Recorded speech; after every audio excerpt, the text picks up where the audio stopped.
Hai teman-teman yang berbahagia, berjumpa kembali dengan saya Dr. Andri, spesialis kedokteran jiwa dari Rumah Sakit EMC Alam Sutra Tangerang. Kita mau berbincang tentang bagaimana kita memfokuskan diri pada bagaimana kita mau sembuh segera. Ya, banyak di antara teman-teman yang mengalami masalah gangguan kecemasan seringkali agak tanggung ya di dalam prakteknya menangani masalah gangguan cemas tersebut ya. Karena sudah berpengalaman di dalam praktek 15 tahun, walaupun mungkin tidak terlalu banyak yang saya tangani setiap harinya, sekitar hanya 20-25 pasien, tapi saya bisa melihat bahwa perspektif pasien terhadap pengobatan kejiwaan itu belum sepenuhnya tepat ya, atau belum sepenuhnya bisa benar gitu ya.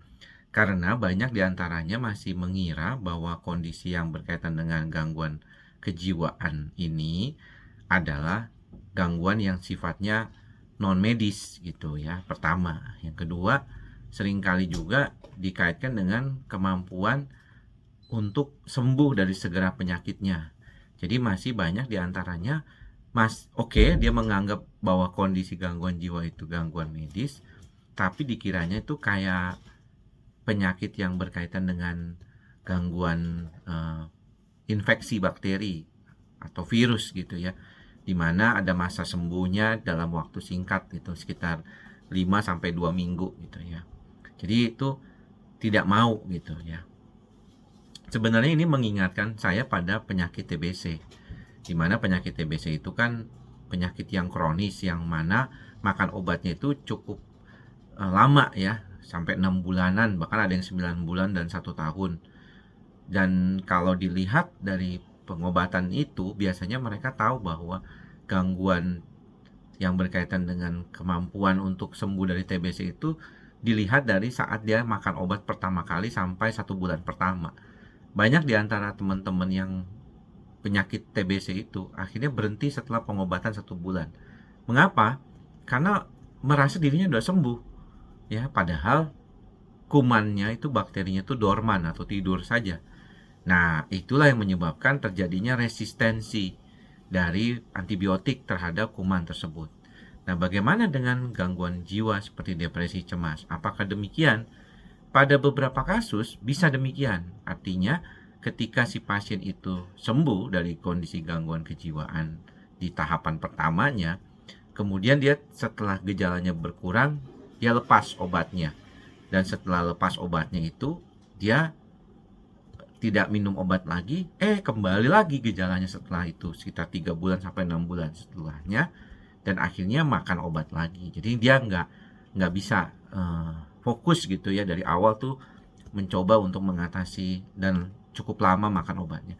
Dan akhirnya apa yang terjadi? Biasanya tuh seringkali kita harus kayak memulai lagi gitu ya, menggunakan obat dengan dosis yang berbeda, bahkan mungkin lebih besar, dan ini membuat kesulitan sebenarnya teman-teman.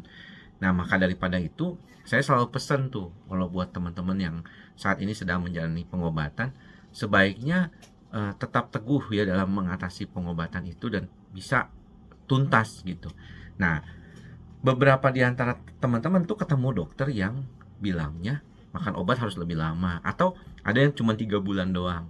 Nah, memang kenapa bisa beda-beda begitu ya?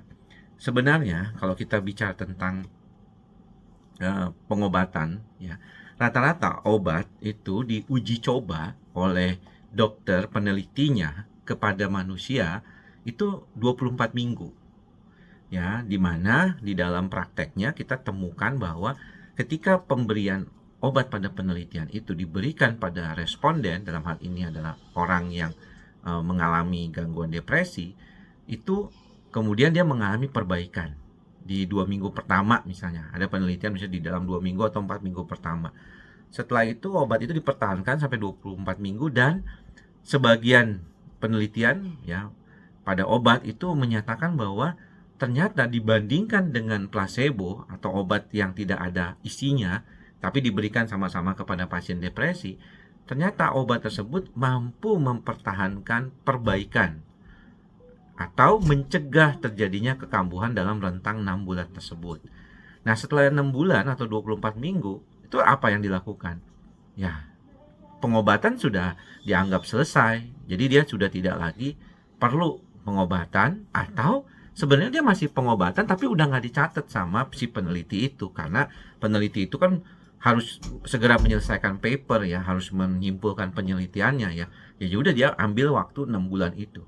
Makanya tidak heran banyak teman-teman kalau di dalam praktek sering ketemu dokter, mereka teman-teman sejawat saya ini bilang, ya udah Anda minum obat dulu sampai 6 bulan. Kenapa? Ya terutama yang antidepresan ya. Kalau anti cemas tuh memang agak beda ya. Kalau teman-teman dikasih alprazolam, clonazepam, clobazam, lorazepam dengan berbagai macam mereknya, itu setiap dokter punya interest yang berbeda-beda. Ada yang pengen cepat-cepat lepas, ada juga yang berlama-lama. Tapi basicnya kalau dikasih antidepresan dia harusnya lebih lama. Ya, sayangnya memang tidak semua pasien itu, apalagi pasien psikosomatik ya, kebanyakan malah antidepresannya dosisnya kecil gitu daripada pasien yang depresi atau gangguan cemas yang berat. Nah, disitulah kita bisa melihat bahwa ketika kita mencoba mengatasi masalah itu, kita nggak bisa cepet-cepet nih makan obatnya cuma 1-2 minggu terus udah selesai, nggak bisa. Bahkan untuk mencegah terjadinya kekambuhan, karena sering kambuh, 50% lebih memang bisa kambuh, itu kita perlu obat lebih lama ya. Makanya kalau kita bicara tentang obat, maka ada namanya post cohort study misalnya gitu. Atau misalnya kami gitu ya, para klinisi itu setelah obat itu berada di pasaran selama 2 tahun, kemudian dipanggil kembali kan, gimana pengalamannya dengan pengobatan jangka panjang. Oh ternyata bagus banget nih, pengobatan jangka panjang ini menghasilkan kondisi yang lebih baik. Jujur ya, kalau saya itu ketemu pasien di dalam praktek yang sudah cukup lama, misalnya lebih dari 3 tahun makan obat, rata-rata kualitas hidupnya jauh lebih baik ya daripada sebelumnya, jauh-jauh lebih baik. Si pasien sendiri mengakui.